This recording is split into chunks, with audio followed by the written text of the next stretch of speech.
giving you the real from A to Z surrounding the Dallas Cowboys. News, updates, rumors, transactions, takes, and more. So strap up, Cowboys Nation, and start your day off with A to Z Sports. Live with Will Steele. 3, 2, 1. Here we go.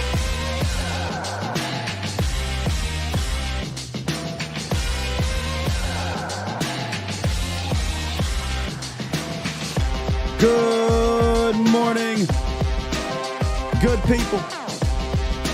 Welcome to A to Z Sports Live on this Monday. We're streaming live on YouTube. And of course, I am your host, Will Skywalker. Steele. Boom. Don't fret. We're still going to give you a boom because that's exactly what the Cowboys got in Buffalo. Beat down in Buffalo. The Cowboys get mollywopped up there in North New York. What do they call it? Upstate New York? Whatever y'all call it over there, man. Another road game against a quality opponent. Can't quite figure out. You know, when I do these videos, I'll talk about it. We're going to recap the game. We're going to take a look at the defining moments. I think most of those, if not all of them, except one for me, came earlier in the game. So we're going to break those things down, right? In the roundup, we got some good news, we got some bad news, but the good news no one really cares about because I didn't even know of it until this morning. The bad news, though, is something we'll have to monitor throughout this week. Dallas don't know how to pack, do they? They don't know how to pack. Does anybody have a family member or significant other that quite can't pack correctly for a trip? That's Dallas.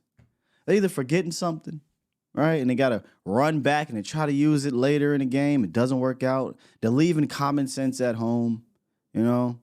Got to buy it up. You know, got to buy something at the place they're at because they forgot something when they're packing. That's the Cowboys. They really don't know how to take what they're doing at home and bring it on the road consistently or against quality teams.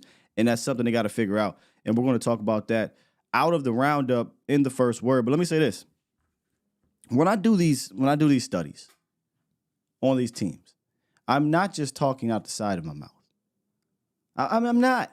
And I get it. We all are, you know, we're fans of the team. We're fanatics. We're all of that. We get a little bit crazy. But damn it, we talked about this squad being good. I don't know what more I can do for you guys, man. I give you the video, I give you the numbers, I tell you about this person and that person, and what happens? This person, that person goes out there and whoops your ass. Now, I'm not trying to get all the way into the breakdown just yet, but we talked about James Cook. We talked about it. Talked about Joe Brady. Talked about it. We'll talk about Dan Quinn. We talked about that Buffalo Bills defense saying we're going to play too high shell. You got to be able to run on this Buffalo Bills defense. You got to get them out of it. We talked about it. Nah, we're going to blow them out 40-13. You know, I hope they didn't have that mindset. I hope not. And I believe they didn't. But it's a part of me that is a bit concerned because we talked about the discrepancy on the road and at home, Cowboys Nation. It's night and day. And this was an important game to me. Might not be for the standings or whatever, but it was an important game to me because guess what? You're going to be playing on the road now. That's done. Unless you get a miracle, it's a wrap. You're not getting no first seed. If Philly falls completely on their face, maybe you get the second seed or third seed, depending on what happens in the other divisions. But you're not getting home field. You can forget about it. So you better figure out how to play on the road. In fact, let's just get into the first word right now. Forget the roundup. This is Mike McCarthy and Dak specifically talking about that.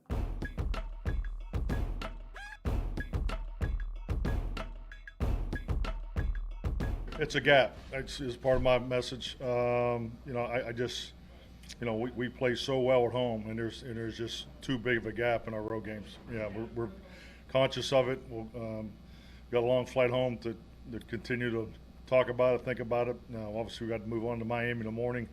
We'll get this one corrected. But yes, we got to be better in this. I think we talked about it coming off of the Thursday night game going into Philadelphia. I think this stretch really lays up well for us because, it gives us 3 road games, all tough games, and I don't think anybody expected to play the way we did tonight. They played well. I don't want to discredit their performance, but we got to be much better on the road, regardless of what's in front of us and all the other conversations, because there's too big of a gap between home and away.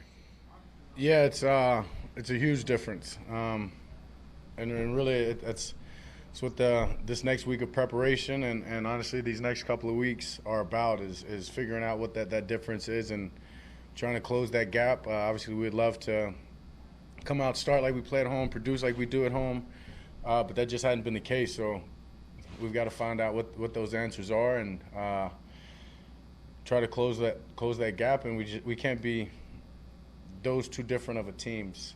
You know what I mean? Winning like we do at home against obviously a good team last week, and then come out here today and just don't get anything done all the way around. I mean, in all 3 phases. But obviously, when myself, the offense doesn't start well, it doesn't help anything of it, any part of that, and allows them to continue to run the ball with the lead, and just makes it tough on everybody.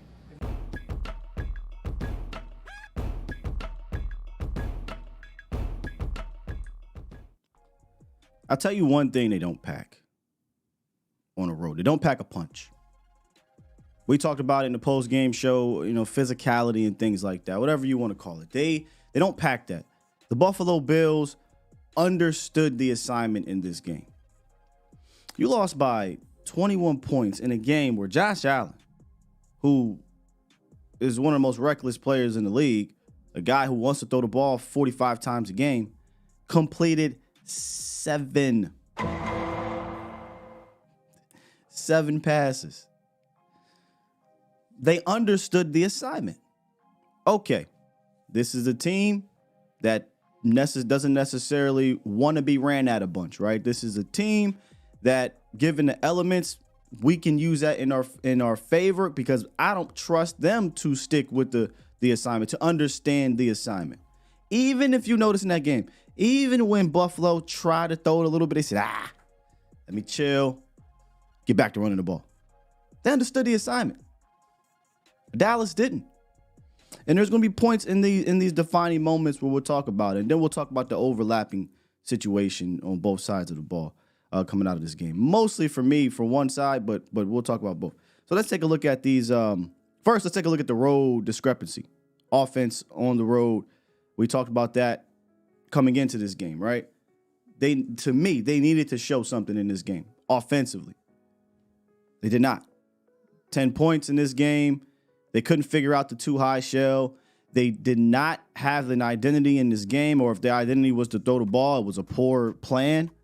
We don't have the film yet. I go back and look, but from the sounds of it, they put that too high shell on you, and you went out there and tried to throw on it all day, and it did not work. But when you were running successfully, but that didn't seem to be a part of the plan, and that's what kind of was annoying about this whole thing. So we talked about this going into this game. I wanted to see this offense on the road, hostile environment. Granted, rain, I get it, but hey, that might pop up. Piss poor performance. Defense. And this is interesting. In the 4 road losses, 28 points, 42 points, 28 points, 31 points. In 3 of those games, they allowed over 160 rush yards.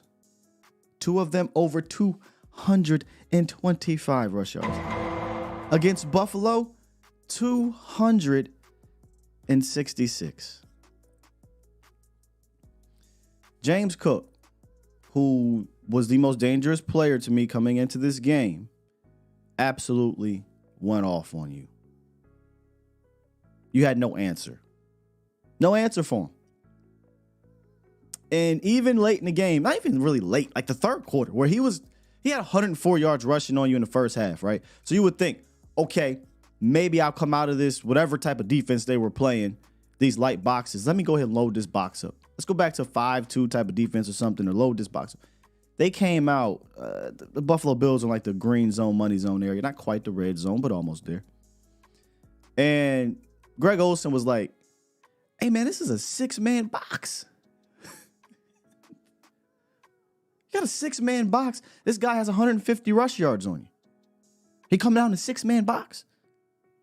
At that point in time, hey, Josh Allen, dog, you're just going to have to just throw the ball. I refuse to continue to get bullied.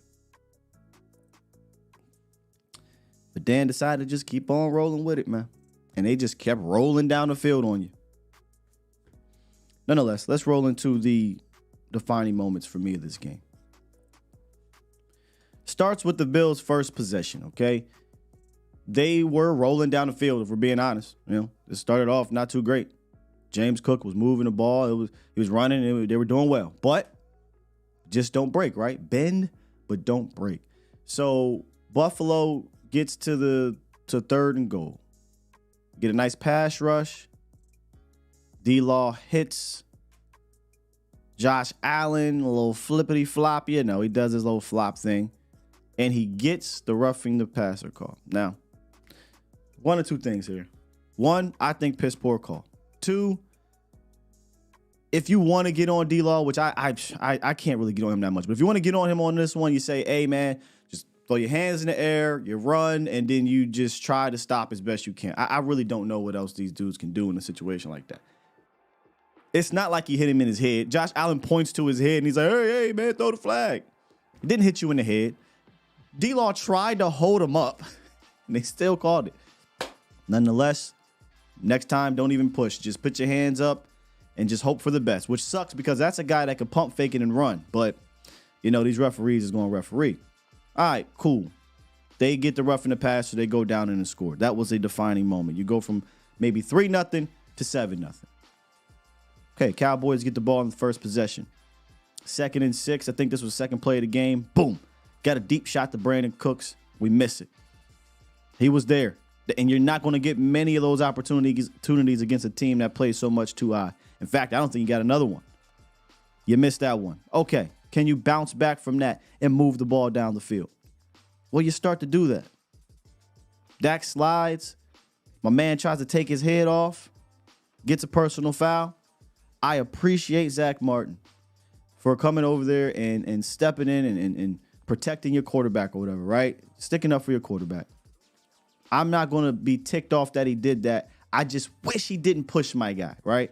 Because if he doesn't hit him, or not pushing, but if he doesn't hit him, you don't have the offset penalties. You get that 15 yards, and it puts you in Buffalo territory right there. Instead, offset penalties, Cowboys just get the ball exactly where it was at. That sucks. You would have been in Buffalo territory. It is what it is. Okay, let's bounce back, right? Same drive. Get a nice 4-yard gain from Tony Pollard. Next play, you get a nice 9-yard gain. First down. The ball would have been at the Buffalo 29-yard line. But holding. Holding takes it back. Now it's 2nd and 12. The next play, Rico loses 2 yards. It's 3rd and 14. The next play, sack.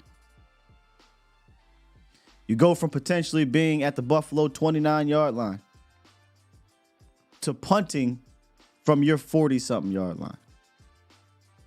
Defining moment. All right, second possession, you get the ball. You've shown you had some success, right? You've shown you had some success.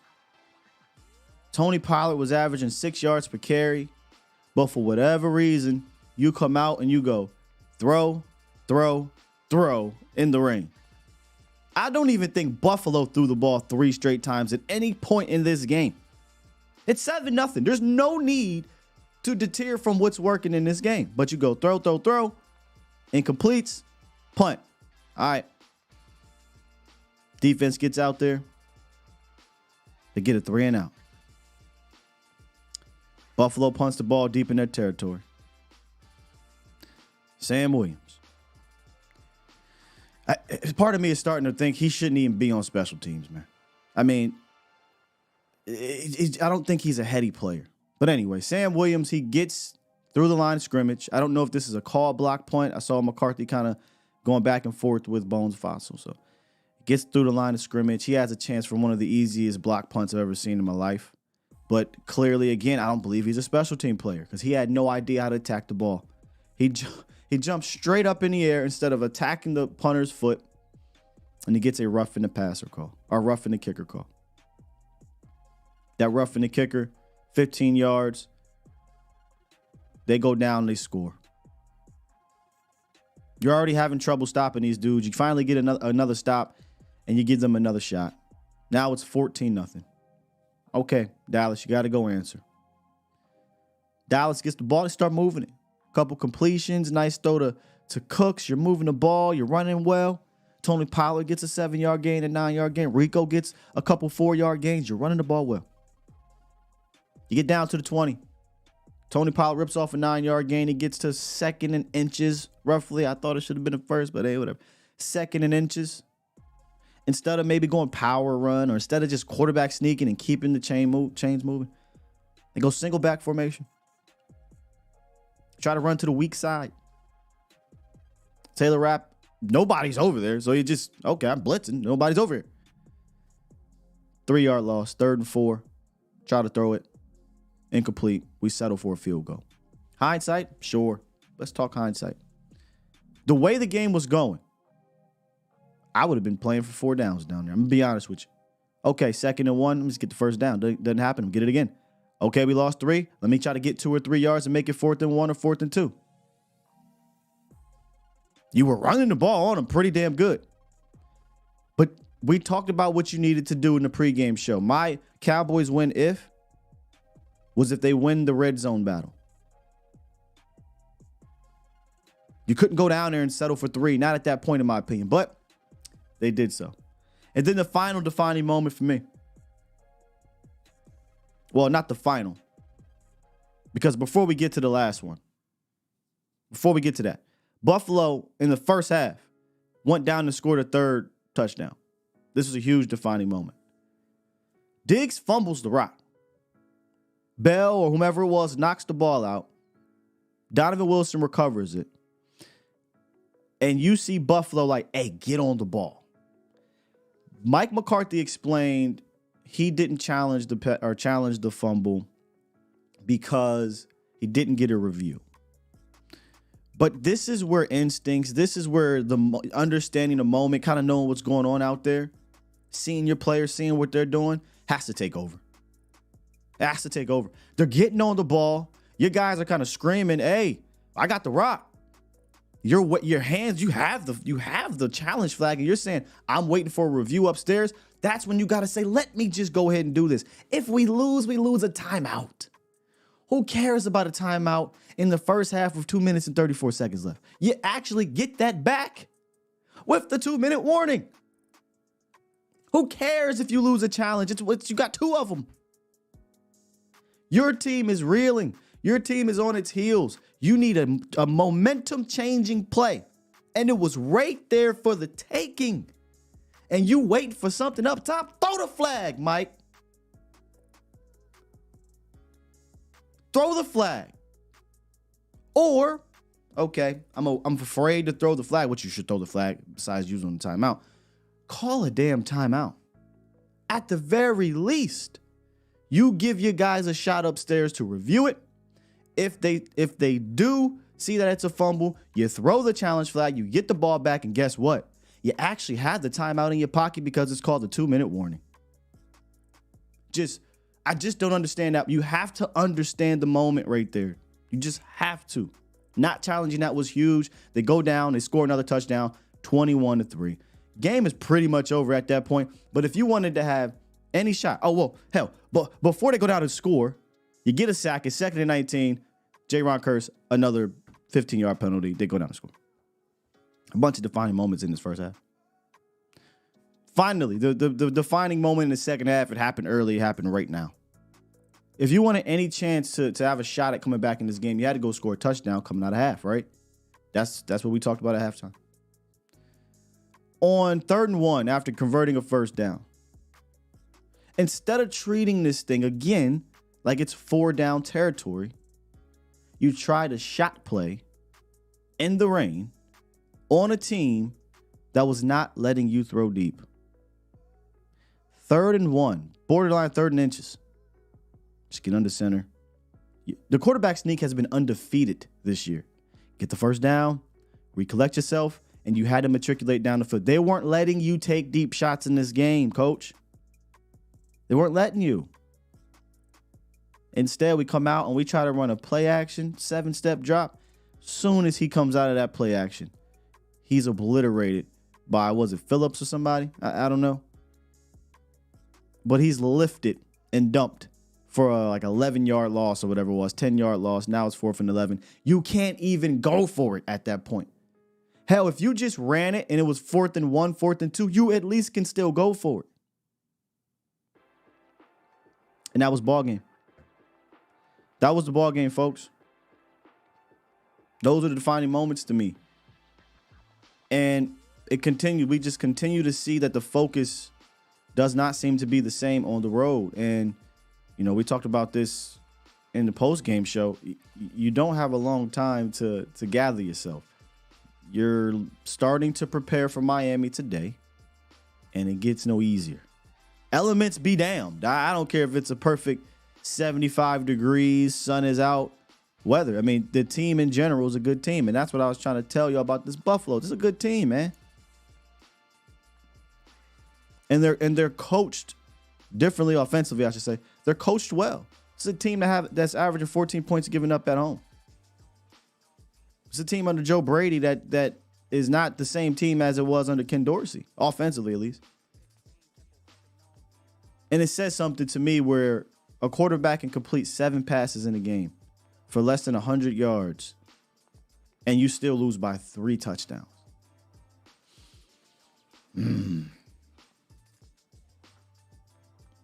Still waiting.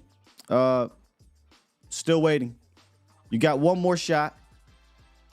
And I think this is the next most important game on the road against Miami. You really need this for your psyche. You really need this for your psyche, man. You can't go over against the quality teams on the road. And yes, it'd be over. San Fran, Philly, Buffalo, Miami. Those are the ones, right? Those are the quality teams. You go over. How do you feel going into the playoffs knowing you to get to the Super Bowl, you got to win 3 road games? Because you're going to be playing on the road.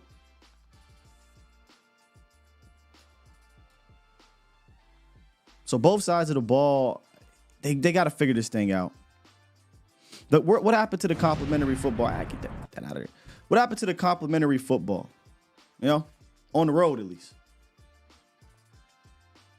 I don't get the rain plan here. I just sat here and told you about Tony Pollard, 9-yard gain, 7-yard gain, 9-yard gain. And then the next time you come out, 3 straight passes. Why? They can't stop you. You can't stop them, but they can't stop you running the ball either. Just don't think the Cowboys coordinators on the road, or hell, we could even argue the special teams coordinator on the road against these quality teams are all in sync. I would love to. I don't know if they asked Big Mike. I watched the presser, but I don't quite remember this. But maybe they'll ask him today. Hey, Mike, what was the conversation between you and Bones? Was that a call block punt? Was that Sam just kind of just doing his thing? We just got a 3 and out. We can't afford just punt the ball away. Let's get the ball back. Let's go down here and try to get some points. We need to put ourselves in any situation. See, the Buffalo Bills didn't put themselves in that situation. 1 penalty. Now, technically 2 offset, so it doesn't count. But both of their penalties were personal fouls. Both of their penalties were, hey, we're sending a message. But they played clean ball. That was the other thing that Cowboys win if. We said Cowboys win if the red zone. And then Jesse's was Cowboys win if they played clean ball. 5 penalties. I feel like all 5 of them were in the first half. And all 5 of them were massive. They were huge. 15-yarder on Curse extends the drive. Touchdown. Roughing the passer on D-Law, extends the drive, touchdown. Sam Williams roughing the kicker, extends the drive, touchdown. Holding Tyler Smith, you go from being 1st and 10 at the 29, 30-yard line of Buffalo to now 2nd and 12 around midfield or whatever it was. -2 yards, minus sack, another sack, punt. Massive. The focus on the road does not seem to be the same, and neither does the energy, apparently. Neither is the energy. So they got to figure it out. You know, if you missed the first word at the beginning of the show, Mike and Dak talked about how, yeah, man, this was a talking point, and we have to figure out how to pack it up and bring what we do at home on the road. Really interested to get into the film today to see exactly what was the difference offensively. And honestly, it might just straight up come down to, you know, they refused to do what Buffalo did, which was understand the assignment, understand what was in front of them, and know that this is not going to be a game we're going to throw the ball 40 times. It's going to be a game we're going to run it a bunch. The elements are playing a factor here, and we have to have that type of game plan. And it didn't seem like we did on a consistent basis. And the drive that to me showed that was the second drive when they came out and went pass. It was baffling to me. Your guy was averaging like 5-6 yards per carry, and you went pass. That's how I knew, all right, we're not on the same page here. Buffalo understood the assignment. You did not. Buffalo said, we're going to come out here and be physical with our offensive line. Yeah, we might not be the greatest pass protecting offensive line, but one thing we can do is lean on you. They talked about them being a really good pin and pull team, a really good gap team. They can do that, and they did that, and they hurt you guys doing it. And Cooks was excellent at the second level, and you had no answer for it. So it was just a complete shit show from literally every single aspect of the team: offense, defense, special teams. And why does that always seem to happen against these teams? It's never like just one thing. It's a complete meltdown of all three phases. Don't like it. And it's a day that it needs to be called out. All right. Let's talk to some folk here. James, you called in before I even got live. I don't know how long you've been sitting here, but what's up, man? I've been sitting here for a minute, but hey, that's okay, because your talking points, man, I'm telling you, are absolutely spot on, my friend, because I don't see how you could say it any better than that, because I'm just going to say it like this really quick. Mm-hmm. I don't know how you stop running the ball when it's working, okay? And secondly, I don't know, correct me if I'm wrong, Sky, but it's like, if you ain't figured it out by now what it takes to win on the road, you ain't going to figure it out. If you ain't figured it out by now, I don't know if you're going to. And the team on the road were totally undisciplined. Those penalties you were talking about, I mean, those hurt more than you know. But, I mean, am I wrong? If you don't know by now, I mean, if you ain't figured it out by now, you ain't going to figure it out. Yeah, I mean. You know what I mean? That's the way it seems. You got one more game to figure it out. After next week, that's it. Right. You're all your answers. The test is over. I mean, I'm not counting Washington. I'm not counting that game. I don't really care what happens, win or lose in that game. Right. The games that matter right now on the road, you're 0-3 against quality opponents. So you got one last chance, because sometimes all it might take is just that one little, motivational win on the road to maybe give you some confidence going to the playoffs. But if you can't do it against Miami, boy, oh boy. It almost kind of. Hold up real quick. We're probably now not going to have a home field advantage. I think we just pretty much threw that out the window. Yeah, it's gone. And Dak probably pretty much threw his MVP out the window with that game. Yeah, because I'll tell you this much, my man. If you would have told me, because Tom Downing on Chat Sports said this, and this makes a lot of sense too.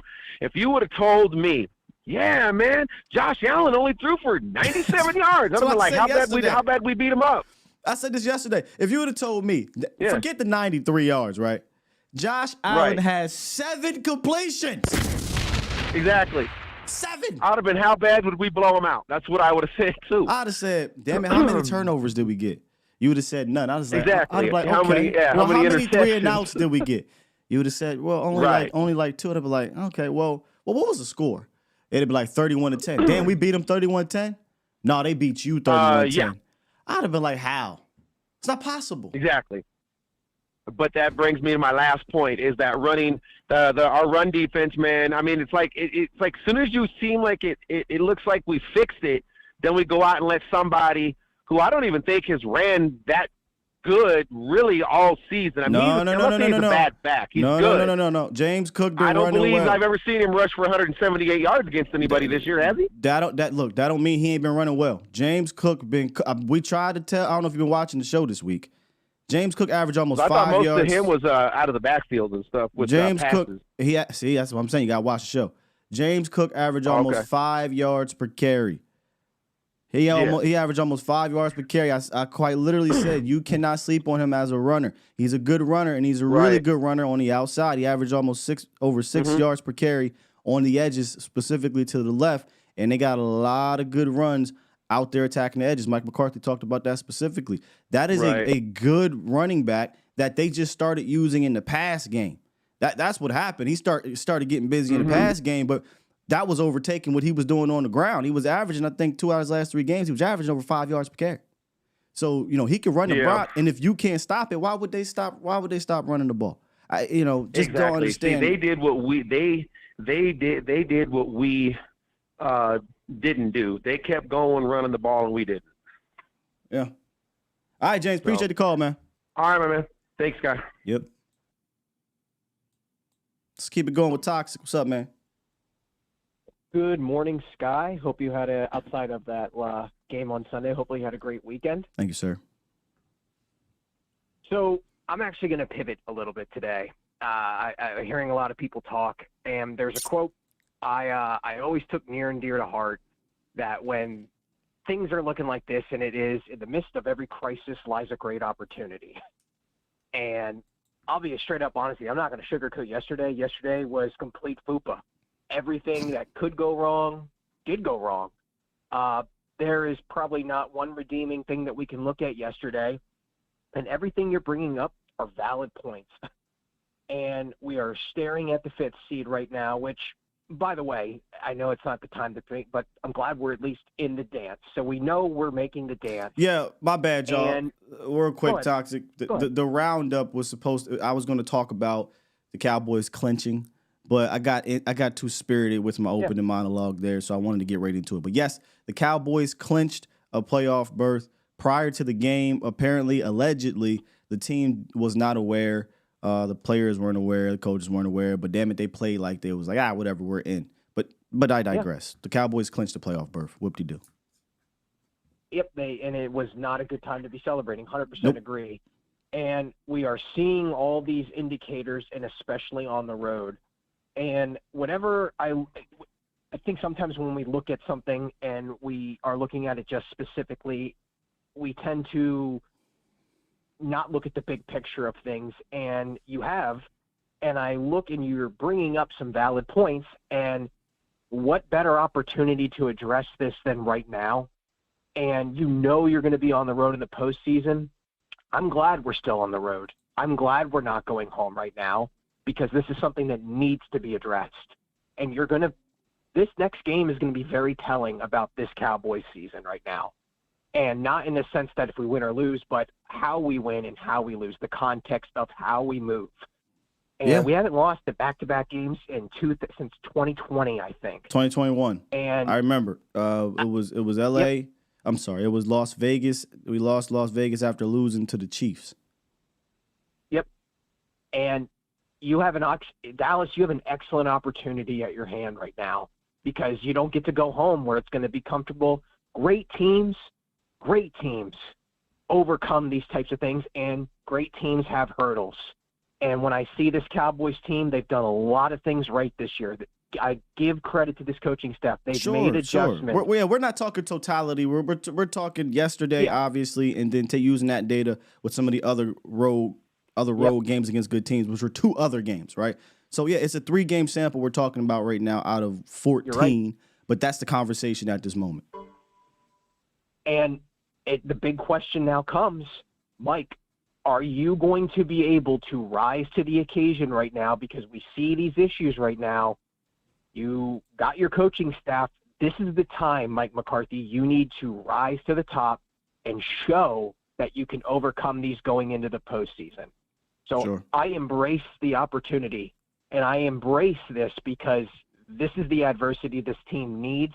I love that we have this schedule the way we have because, again, we are really going to find out a lot about this team. It's not about when you get knocked out. It's about how you respond. Sure. And even in fighting and every other sport, great teams lose. Great teams don't stay losers. Great teams overcome this. And I think this is an excellent opportunity we have in our hands. I'm not trying – I know people are expecting me to be toxic, but this next week is going to be very, very telling. So I embrace this, and let's see how this team responds because I know for a fact last year we would have just copy and pasted a Kellen Moore bullshit game plan, and this wouldn't have never been fixed. I trust this staff that they can get this thing right because last year they were excellent on the road. Don't know what happened this year, but y'all need to trust in Dak and y'all need to trust in your playmakers that they can overcome this because this is not last year's Cowboys. This is not the same old Cowboys that we're used to seeing. This team has looked and moved differently. Well, Toxic, we're 3 games in, though. That's the problem. We're right. We're 3 games into this four quality opponents. It'd be one thing if we're talking about 1 game. We're talking about 3. You know, yeah, they got to bounce back against Miami and win, but we're 3 games in, brother. Like this isn't some one-off, and that's the concern. That's the worry. I think that's the legitimate worry is that, you're right. Man, 3 times you played a quality opponent on the road, and 3 times you just did not bring it, and that's something that is concerning. I can't fake that. And you have every reason to be concerned. I guess a better way of wording it, I trust this coaching staff. I think we are positioned with a coaching staff that can figure this out than we have in years past. So, Sure. Again, like if they go out in Miami and they look like absolute dog shit, then there's nothing else you can really say. The tail of the tape, it's all there. So I hope that Mike McCarthy is up to this task because the way they looked yesterday and you didn't make adjustments, every fan has every reason to be like, this is just not feeling right. And I'm looking at it as, okay, yeah, yesterday was pitiful. Let's see how you respond because if you go out there and look like a lame duck out there again, then you're 100% correct. So let's see how this team responds, and I'm glad it's a quick turnaround. I'm glad it's on the road because, like I said earlier, this next week is going to be very, very defining. So let's see if this Cowboys team can rise to the occasion, overcome this mental hurdle, something they haven't done for, 20-something years. Let's see if they can do it. And that's where I'm at with this right now. We're on to Miami. That's it. So other than that, try not to be too much of an optimist. Great show again, Sky, and look forward to cooking some Dolphins this weekend. Have a good day. If you're talking about overcome something they've done in 20, what are you talking about? Like going to the Super Bowl? Yeah, you got to go through the road, man. You're going to have to go through on the road through everybody else's house to do it. To me, next week is going to be more difficult. Here's why. This is why, to me, it's so baffling. Just so mind-boggling. You had the easiest opportunity and excuse to abandon what you normally do. And if the adjustment didn't work, you could blame it on the elements. Easy. You really had it offensively. We're talking about offense. You had it easy in this game. You did. You couldn't run Here We Go. You just can't for 2 different reasons. The elements in the team that you're playing against that we talked about is not going to let you do all that. You could have said, okay, they ran the ball 49 times. 49 times. And it wasn't like, they were getting the ball back a whole bunch because you turned the ball over all day. You threw 1 interception down 31-3. Ran the ball 49 times. There was a series. I think I wrote it down here. Okay, after they got that sack on 2nd and 19, actually 2 series. 2nd and 19, they threw an incomplete pass, got the penalty. Buffalo said, enough of that. They ran the ball 7 straight times, all the way down the field for a touchdown. There was another possession. They kicked the field goal in this possession, but for whatever reason, they stopped running it once they got to the red zone. They ran the ball like 9 straight times to get to goal line. This was the easiest game to say, man. All right. Tony Pollard, Rico Dowdle, Hunter Lipke, Malik Davis. Here we go. Easiest game to do that. From time to time, pull it out, play action. Let's keep the chains moving. You ain't going to be afforded that next week, likely, especially if your defense is the way it's been against quality schemes and quality opponents. This was the easiest game to me to do that. So, and that's why I said they don't pack common sense. If common sense, you couldn't put common sense in your suitcase, in your briefcase, and whatever, and pack it on the road yesterday, you better prove it to me on Sunday, man. Am I tripping? Because I truly do believe this was, once you start seeing the downpour, which we already knew, that's why they were practicing in the rain. And once you saw you could run the ball, you think Buffalo, because they came out trying to throw it, you think Buffalo didn't realize,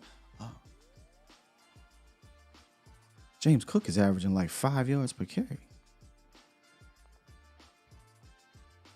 Want to keep throwing the ball for? Here you go. Finished the game with 7.2 yards per carry, 25. That's absurd. I would love to know when was the last back that had 25 plus carries and averaged over 7 yards per pop. And the wild thing is, y'all, this is the thing about Dallas, man. Just the craziest things happen to Dallas all the time. He ain't have a carry over 24 yards. You know how numbers get skewed, right? Like, somebody can have 50 yards on 4 carries, but it was a 40-yard run. So the number's going to be wild. He quite literally averaged almost 7 yards every time he touched probably more than that. Obviously, the numbers say that, but take away the 24-yard run. He's still averaging a ridiculous number of yards per carry. That's embarrassing, man. He averaged more yards per carry than Josh Allen did in pass attempts. Let me get off. Let me talk to B Bird, man. Because me and B Bird, we talked last week, B Bird, and one of the things we said, or I said, was I would rather see them go out there and lose a fight than lay down. That would tell more about me if they laid down, and they went out there and laid down, B Bird. Yeah, Sky, I'm with Toxic. I'm gonna sound kind of crazy here to most people, especially on this Monday, but I don't really take a lot from this game. I told you about the anomaly that's there. It's just very hard for the game of the year to be played a week before, then to come get up for that game. And we're a dome team, man, and weather really affects us. That's just what it is. So it was just a recipe for what happened. So my son, of course, is a diehard Cowboy fan. He was really upset. And he said, Dad, why you upset? I said, because I've seen this before, man. I said, but the thing about it is when I've seen it, the Cowboys do it before, they bounce back. And so I'm not really concerned about this game. It's not just the Cowboys. Anybody that goes through that situation where they play a division team for the division lead and all the marbles and they have to go to a team they're just not familiar with, it's going to work that way. Then you factor in the elements, man. I'm not really that concerned about it. One thing I do like is that some things that you had a comment on it? I'm sorry. I just don't get how you're not concerned, but go ahead. I'm not concerned because one thing I know that McCarthy has made adjustments. After the last time we got blown out, he made adjustments on the offense. So I do trust him. It's not Kellen Moore, so I do trust him. I'm not necessarily concerned. One of the things that you're talking about, I think that you're concerned about, is us being 0-3 against quality teams. Here's the deal: San Francisco is the best team in the league on the road. So that's just, yeah, on the road. San Francisco is the best team in the league. Philadelphia is Philadelphia. I mean, if you said before the year, hey, we're going to split with Philadelphia, yeah, that's about right. We'll lose up there. And we didn't play a bad game in Philly. And yesterday was an anomaly to me. You know what I'm saying? So it's just – How is it an anomaly? You quite literally scored 10 points on the road earlier in the season against a quality opponent. That's not considered an anomaly. An anomaly is a one-off. What, you want me to tell you why? Yeah, why is that an anomaly when you didn't show up before on the road against a quality team? Actually, you didn't show up against a bad team either, but go ahead. But here's the deal. Because the stat that you dismissed the other day, because it was too long ago, is the same feel of that game. It was 23-0. We lost to Indy. And I said, man, this is the same situation. It's the same game. That's why I'm not really worried about it. We bounced back from And what happened? So if you want to use a game from 5 years ago, what happened when they had to go on the road?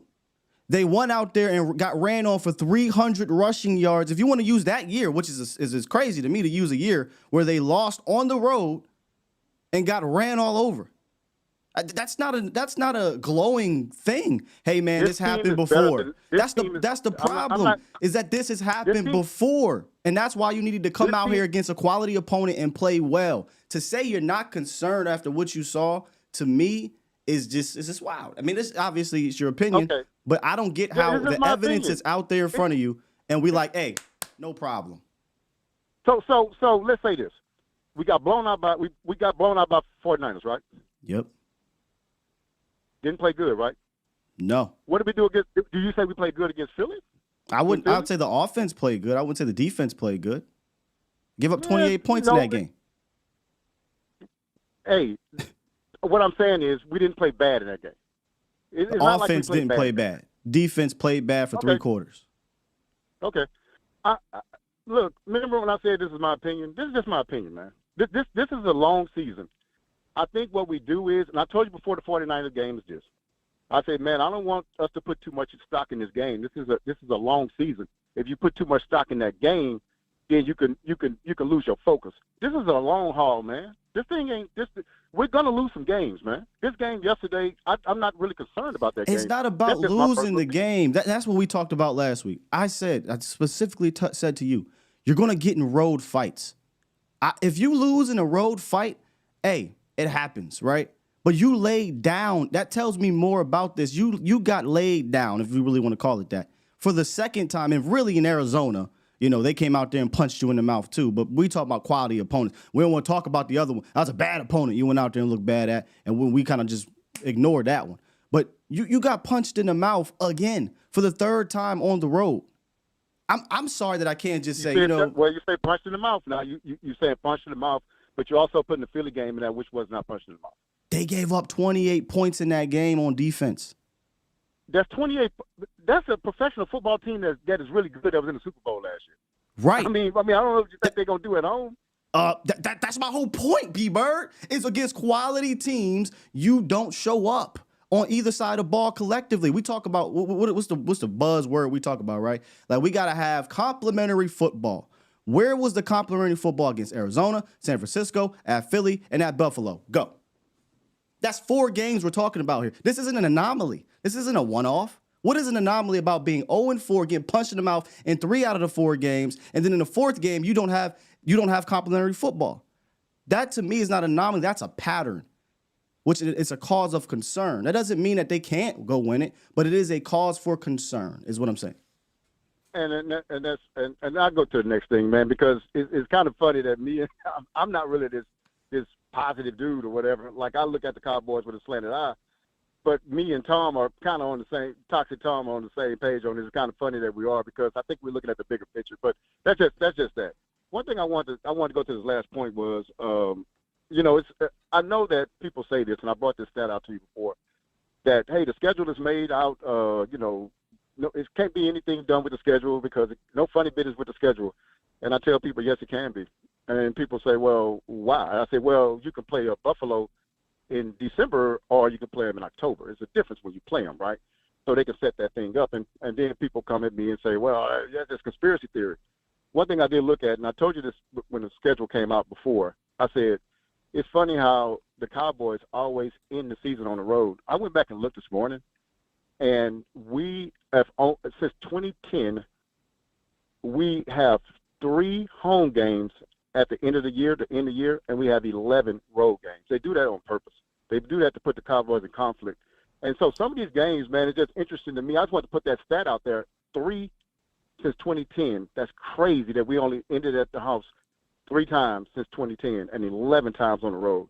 So I think they do some finagling with that to get us in some bad situations or whatever. Because while we don't have Buffalo in September or October or, you know what I'm saying, sometime like that where the weather's even better. But I think, again, Scott, at the end, man, I think that, my thought process is let's just keep on going with this thing. Mike does have to make adjustments. When you lose, only thing you lose is when you don't see, where you lost at and what can we improve on and how can we do something different. And I think if he might adjust, just like he did after the 49ers game, then I think if they do some adjusting on defense, man, I think we're going to be okay. But anyway, that's it for me, man. I appreciate you taking my call. Brought up defense. All right, man. Appreciate you, B-Bird. Flat out, man. There's no way around it. That's a cause of concern. Flat out. You cannot lose like that again. That's the thing. It's not like it's once. Don't believe me? Listen to them. You don't think being on the road, not being able to perform? Listen to them. It's a gap. It's a gap. My message. I just, we play so well at home, and there's just too big of a gap in our road games. Yeah, we're conscious of it. We'll got a long flight home to continue to talk about it, think about it. Now, obviously, we got to move on to Miami in the morning. We'll get this one corrected. But yes, we got to be better in this. I think we talked about it coming off of the Thursday night game going into Philadelphia. I think this stretch really lays up well for us because, it gives us 3 road games, all tough games, and I don't think anybody expected to play the way we did tonight. They played well. I don't want to discredit their performance, but. We got to be much better on the road, regardless of what's in front of us and all the other conversations, because there's too big of a gap between home and away. Yeah, it's a huge difference, and really it's what this next week of preparation and honestly these next couple of weeks are about is figuring out what that difference is and trying to close that gap. Obviously, we'd love to come out, start like we play at home, produce like we do at home. But that just hadn't been the case, so we've got to find out what those answers are and try to close that gap. And we can't be those two different of a teams. You know what I mean? Winning like we do at home against obviously a good team last week, and then come out here today and just don't get anything done all the way around. I mean, in all 3 phases. But obviously, when the offense doesn't start well, it doesn't help anything of it, any part of that, and allows them to continue to run the ball with the lead, and just makes it tough on everybody.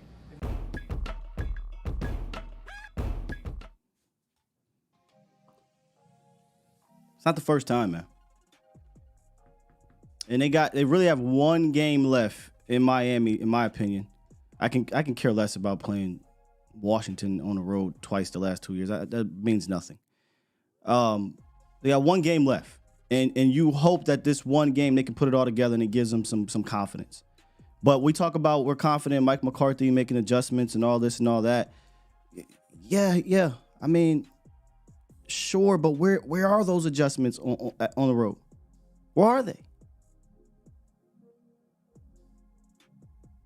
10 points in Buffalo.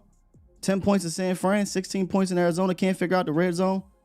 Philly, look, we could talk about them putting up 23 points and 374 yards, but, the same things keep creeping up. Penalties,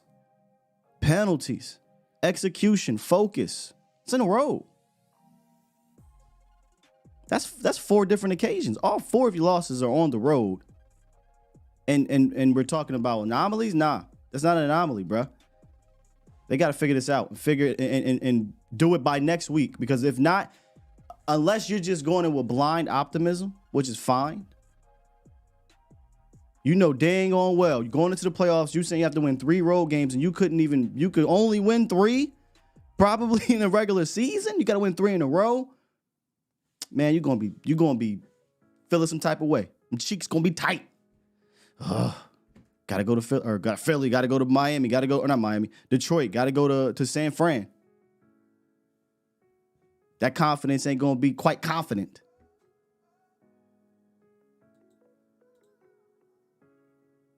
.609, what it is, what it do? Hello? Yeah, you live, man. Yo, what's up, Zach?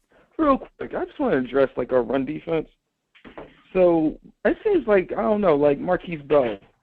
Like, I like him there on, like, passing downs and when we're up. But it seems like when the team's running at us, I don't think that's the best strategy for us to have a safety playing linebacker.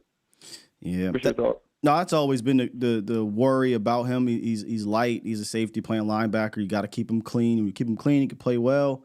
If you put a bunch of bodies on him, it's tough because that's not his game. This would have been, I think, a good game to maybe put Micah. Once you saw them starting to run, and they were just running either tosses at Micah Parsons or running away from Micah Parsons, I think it would have been a good game to put him in the middle of that field. But yeah, Bell, it's going to happen from time to time. Bell's going to make some plays for you, and then there's going to be games like this where they run right at Bell, and that's going to happen. Yeah. Yeah, that's what I was about to say, too. Like, I don't know. Like, why don't they move Micah back to, like, linebacker in games like this when Josh Allen's only thrown the ball, 15 times? Why not move him to middle linebacker where he can affect the game more? I just feel like we're getting too comfortable at Micah at defensive end instead of moving him back to linebacker and when we need him. I think that's a game where we needed him at linebacker. I give up. I've been talking for a while. What I think Micah should be doing, but that's just me, right? I think he should be a backer, and then you rush him on obvious rush downs or whatnot, or at least game planning, like a game like this where you see it's happening, make that adjustment. I give up. Yeah, exactly. On that whole situation, But even when Rashad Evans got him for one play, I think he made like a big stop. I mean, like, did he stop somebody like I think it was on the goal line? So he did a run blitz.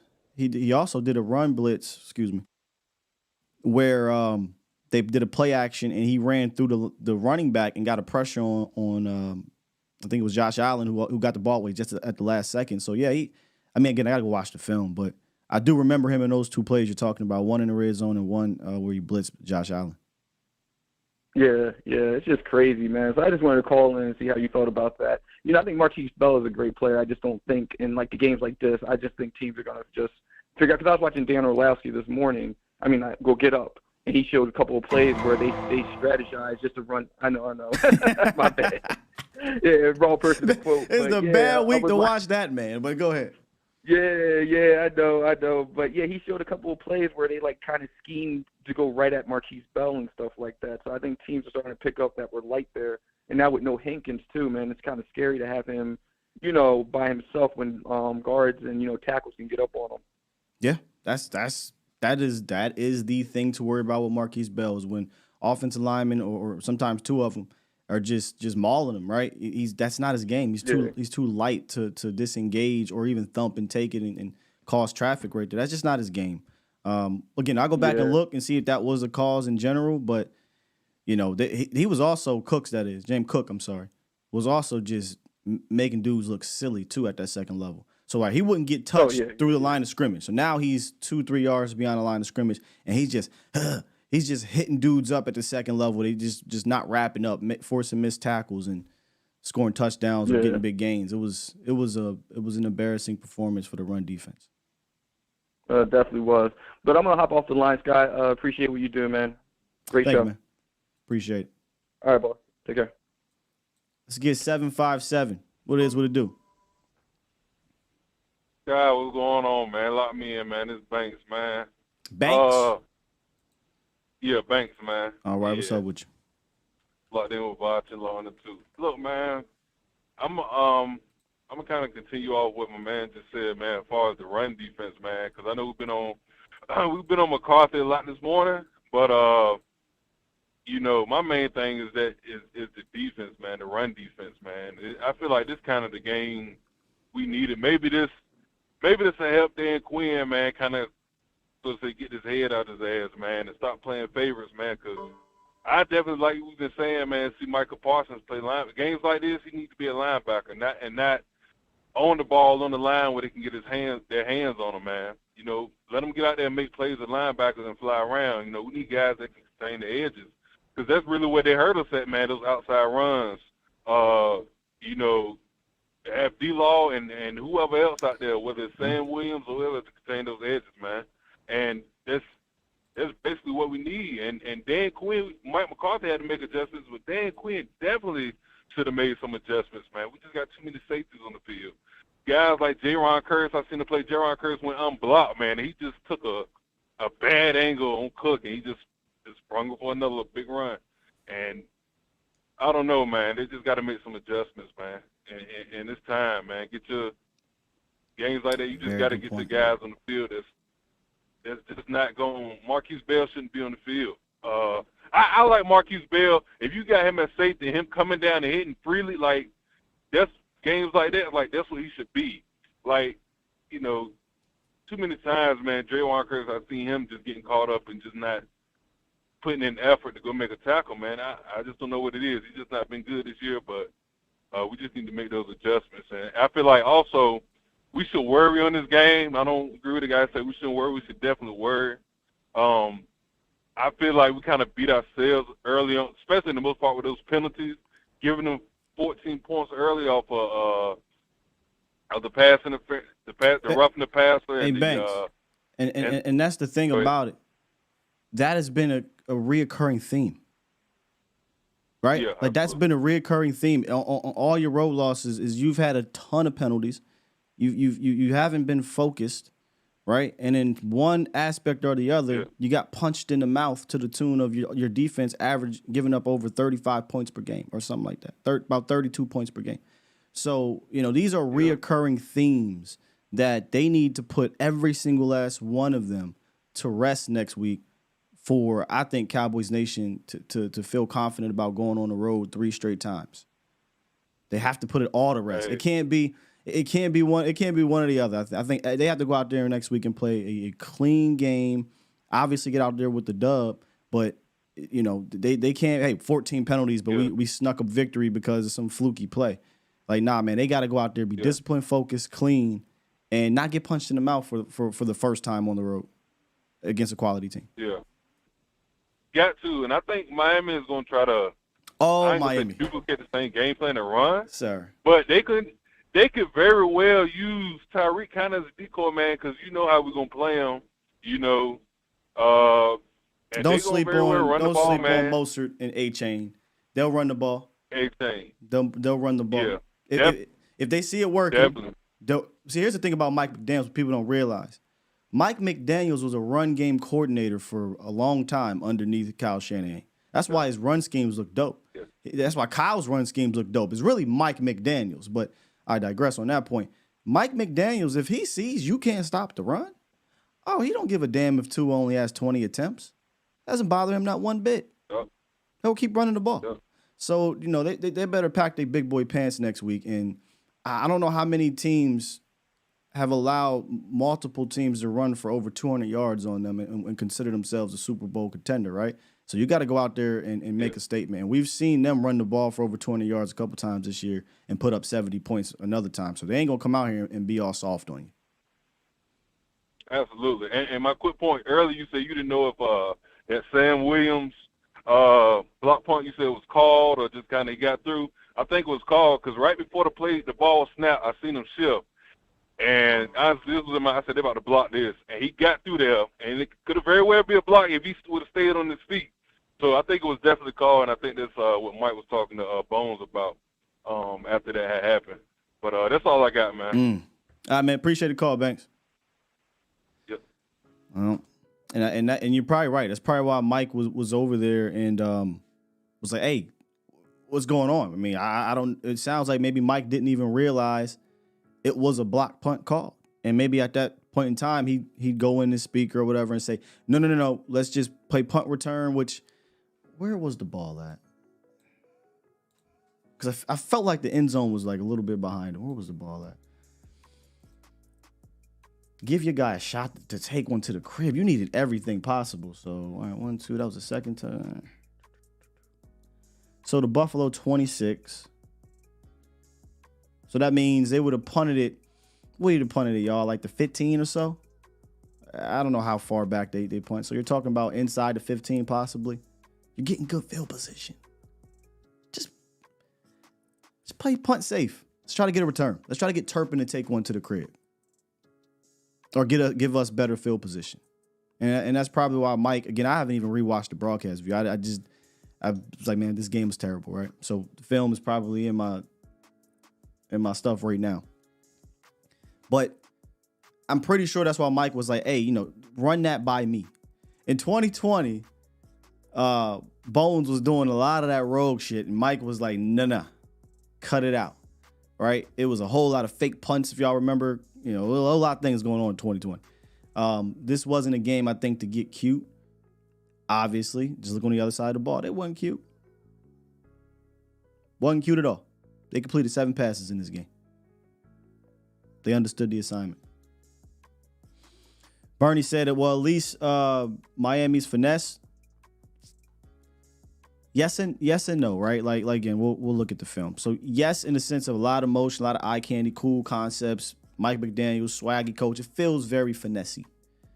And then you watch him, and you start to see Teron Armstead getting out. You're starting to see some pin pulls. You're starting to see some, lead back type stuff, and Moser running hard, and like, oh, okay, they finesse, but these boys can get busy too on the ground. And we kind of getting ahead of ourselves. We'll talk Miami. I'll probably get into Miami ASAP, honestly. But you initially, when you look at Miami, you step back and you see Tyreek Hill and you see Waddle, right, to all the high numbers, you think pass, plays in our favor. Moser got like 15, 16 touchdowns on the ground. A-Chain is stupid. He doesn't even make any sense. I don't even think he has 100 carries. And he got like 700 yards or something crazy like that. And then Jeff Wilson, if they ever decide to play him, I mean, he can get busy on you sometimes. So it's a difficult offense to prepare for. You have to be able to match the physical. You have to bring that physical punch. If you go watch the Titans game, you know why the Titans were able to beat them up? Because they were a physical team. They're a physical team. Their coach preaches that. Now, we want to talk about DQ, and like I said, I got a whole show that I'll probably talk about DQ. I'm still waiting to figure out a way to get it out. Like how to explain this thing, but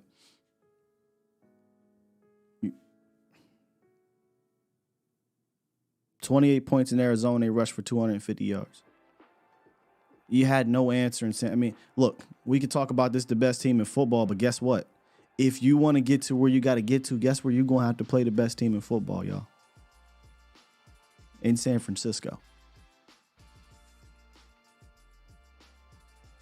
Philly dropped 28 on your head. The long way, by the way. They went the long way. It wasn't like they got the ball at the 10-yard line. It went the long way every time. And then Buffalo ran for 266. Buffalo completed 7 passes and scored 31 points. Hey, Dan. I need you to figure that out. Just figure it out for this year. We'll have a discussion in the offseason about you. But I need you to figure that out this week. Fuck this year. This week. But if I'm being completely honest, this is probably going to be a game you're probably going to have to score some points. I ain't sounding like you, Ty.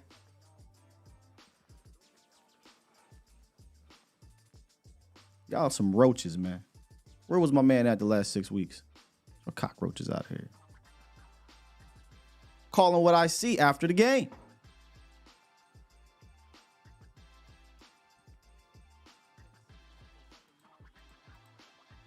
J Cubed. Appreciate the super chat. Super chat. Drop 5 and said, Mike just told on himself. We did lose on the road, on the Eagles on the road last year, but went to Tampa. Okay, went to Tampa last year and won on the road versus Tom Brady. Yeah, last year's last year. If we was playing like last year on the road, it would be a different story. We're not talking about last year. We're talking about this year. They got to figure something out this year.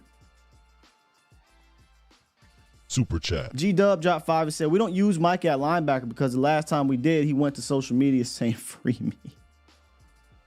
Funny thing about that, Michael was not happy he wasn't used at linebacker before. In that particular game, I just think, look, Michael's a competitor. I think he wanted to eat. He didn't get a chance to eat that game. And then this one is interesting because, again, I could do a whole show on Super this. chat. What 113 said, DQ is stubborn with his system. Got to be able to make minor adjustments in games like last night. Micah's pass rushing and the offense is running. DQ is stubborn.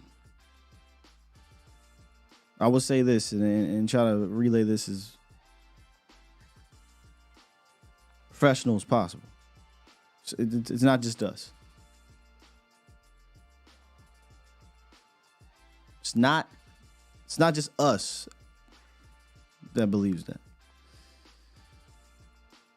Got to figure something out. He's been figured out, but he's now got to figure something out. We talk about counters offensively. You know, we have those. I think we talk about being stubborn. I think Mike got stubborn in his own damn system in this game. The answer was right there, in my opinion. Run the ball. The answer was right there. There was no need to try to get pretty with this one. You can't throw in a torrential downpour. You can't throw the ball 34 times. Now, you got down, so you had to throw it. But there was no reason to do so early in that game. Stay in front of the chains. I was texting in the Illuminati chat. It might have been just Foots. I can't remember. Maybe it was Vach. And I was like, hey, look what Buffalo's doing. Every first down, this is no lie. Go look at every single first down in the first half. Turn around, hand it off. Turn around, hand it off. 2nd and 6. 2nd and 2. 2nd and 4. 2nd and 3. Playbook's wide open now. Now, if you only get 5 yards on a play action little dink and dunk, first down. Every single first down, they're running the ball. You couldn't stop it. They understood you can't throw the ball 3, 4, 5 straight times in this torrential downpour. Don't understand why we didn't understand that, especially when it was working. I can't talk about NFL being rigged and stuff like that. I'm seeing that in the chat. I put on a good conspiracy about my own damn team, but I can't get into the rig stuff. Can't do it. Hey, Los, lines are locked, Los, but appreciate the donation. And what 113 dropped another one. Super chat. He said, we didn't lay down. We got laid down. Get down or lay down. That's what happened. G-Dub dropped another one. Super chat. He said, the defense is in love with hero ball. When not getting big plays, they lose interest. Starts with Micah. Did they set the edge once yesterday? I'm going to go back and watch it. Watch the film. I don't even know. I'll go back. I can't really speak on the whole setting edge. Dude, they just got mauled. They got mauled. And for whatever reason, Dan did not adjust to that by adding more people in the box. I would have flat out said, you know what, screw this. I'm putting 8 dudes in this box. You're going to have to throw. You're going to have to throw. And there's times when I get it. Hankins was out the ball game. I get it. Hank is a big deal. I'm going to go back and we're going to watch and see how big of a deal he was, how big of a deal he was or is, and how much he was missed. But you got to be able to adapt without that. I didn't see any adapting. I didn't, man. All the way into the third quarter. Still rolling out six guys in the box. It didn't make any sense to me. I don't know. Again, I'll watch the film. Super chat. Bear dropped 5 and says, Sky, would you take a look at Teray Tart, who got cut from the Titans and just let go of Neville Gallimore?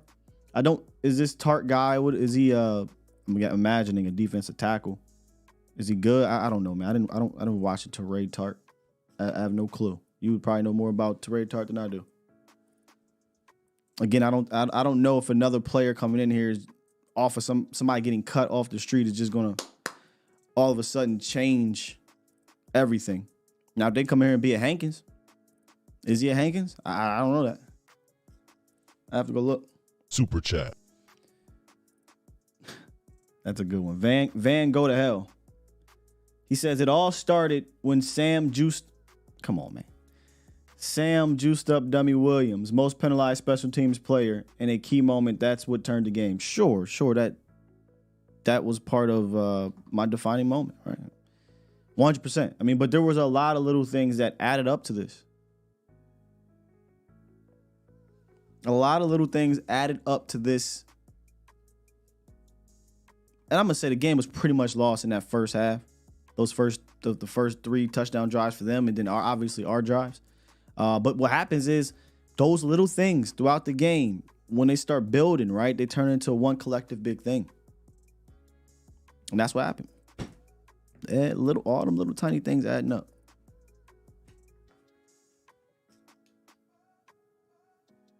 And I think that's it for the super chats. I'll do another one. Let me see another.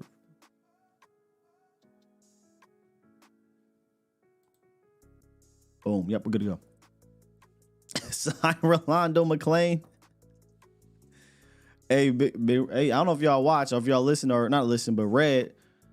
Rose said he can play. I'm not signing Rolando McClain. But Rose said, hey, I've been training for this moment. He like 34, ain't played since 2000. I don't know, 17 or something. I have no idea when last time Rolando McClain played football. But I get it, man. Sign Ndamukong Suh, sign Rolando McClain, sign Teray Terry. They're trying to figure something out. That's the whole point. Is we don't have the answer, Sway, but we damn sure going to throw things at the wall. I don't personally think bringing in anybody is going to just up and change who you are, because this is a pattern, right? It's a pattern of things. So I think the change is going to have to come internally. The change is going to have to come from the top. And then obviously the players are going to have to execute said change on both sides of the ball. But what was most disappointing about this, and I'll talk about it on both sides. Defensively, it was just getting the ball ran on you that way. That was demoralizing. And you really had no answer. I don't even know that you adapted to have an answer. It was demoralizing. And offensively, it was the fact that you had the biggest reasoning, excuse, whatever, to run the ball in this one, and we decide to not do that. We decided to think this is the here we go Dak Prescott offense in a torrential downpour, when it was right there for you, coach. And when we talk about the in your system, I know no quarterback is going to be like, all right, no, take the ball out of my hand. But Josh Allen had a very interesting quote at the end of the game, if y'all are in his press conference. He said, hey, man, I feel like the kid that got an A on a group project that didn't do nothing. That they understood the assignment, man. That was the most frustrating part about it. They understood the assignment. Now, you may go on the road and not have to worry about elements. You may go on the road and play in Detroit, and you're good to go, right? There's no elements. You may go on the road and play in Philly. There might be some elements. Who knows? But it's Philly. It's a common opponent. You know, that game to me is more of a wash than anything. You actually look like the better team. Didn't finish. That's the problem about the road. You have to go out there and finish. And that's why I said going out there and getting into a fight, to me, and coming out with a victory would have meant way more than anything. They did the exact opposite. They got into a fight and got whooped. They got into a fight and got knocked out, got beat down, got worn down for about 3-4 rounds, and then knocked out in the 7th. You know? You go to San Fran, if you make it that far, you're going to be in a fight. And you better have an answer. And that's not an uncommon opponent. It's not an uncommon opponent, man. So in closing, for me, it was a concerning loss yesterday. For sure. They got one more game to bounce back and make a statement. Again, I keep saying it. We don't necessarily care with the national media, because that doesn't mean anything. They need to make a statement for themselves. We want to be selfish as fans. Yeah, it'd be nice to make a statement for us too. But you heard them talking. They asked the same question to every single last one of those players in that locker room. Why the discrepancy on the road and away? Why and they are, man, we got to close that gap. This isn't an us thing. This is a them thing in that locker room. That's why I said this was an important game to get in there, play well, and get out of there with a victory. Because you got one more left. You're 0 for 3. You got one more left. I digress. Can we use Ferguson, Pollard in the first half? You know, they kind of went backwards, Gregory. Did you notice that in the second? It was like 20. What did they kick? 2 field goals at the end? It was 28-3. Or 20. Did I get a couple field goals? 24-3, I think it was. 24-3 or something like that. Might have even been 31. I don't know. 24-3. And then they start running screens to Tony Pollard and the screen to Jake Ferguson. And this is a wrap. You need to start getting chunk plays now. The Bills are going to walk them that. It just didn't pack the common sense in this game for me. They just didn't do it. And hopefully they bounce back. Hopefully we bounce back. Do we arise to the occasion, says Toxic, and fix the issues, or do we falter like last year's past? Yep. They got opportunity, big one in front of them. They need to treat this one with urgency. That's the other thing that kind of bugs me about what we've seen on the road, and it's a pattern on the road. The urgency isn't quite there. And more than anything, that bugged me, right? You get down 14-0, you're getting on the 11-yard line, and we're treating this thing like everything's going hunky-dory. Let's go out here and just kick the field goal. I need a sense of urgency. You create a forced fumble when you're reeling, and we're not sure. I'm going to throw it. I don't know what's going on up there. Throw that goddamn flag, man. You lose a timeout, who cares? Where's the urgency?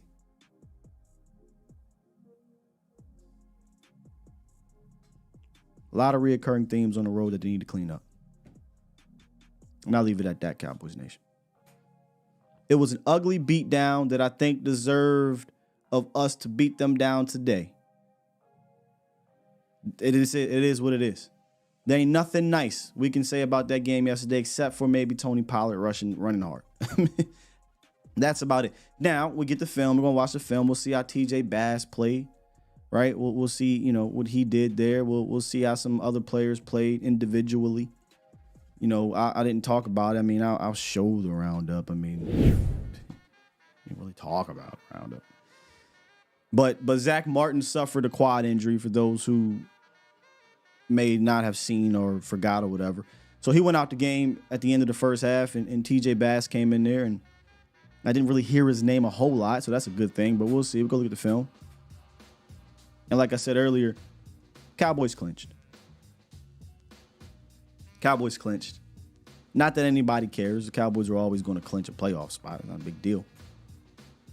Cowboys are trying to play for home field because they struggle against good teams on the road. Now they got a chance to clean it up. So that was the roundup.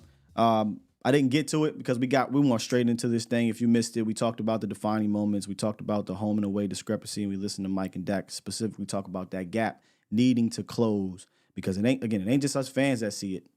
It's them in that locker room that see something is different at home and on the way against these good teams on the road. And they got to figure that out if they want to get to where they get to. You got the talent. Quarterback's playing at a high level this year. Obviously not in that game. Your play caller has been dialing it up. Obviously not in that game. Your defense has been getting turnovers. Obviously not in that game. But for whatever reason, this happens 4 times. Can't have it. Can't have it.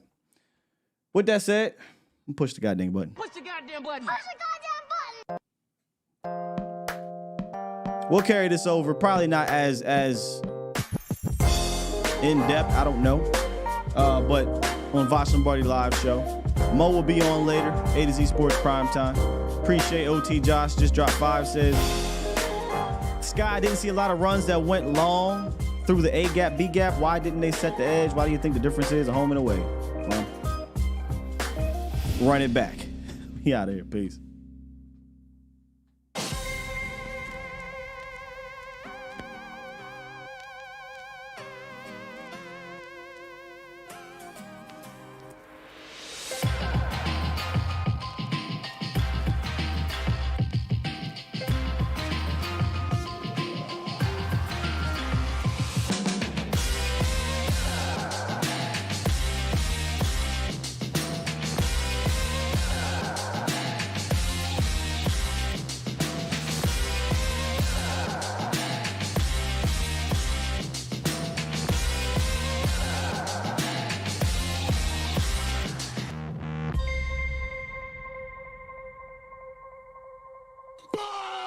Squad!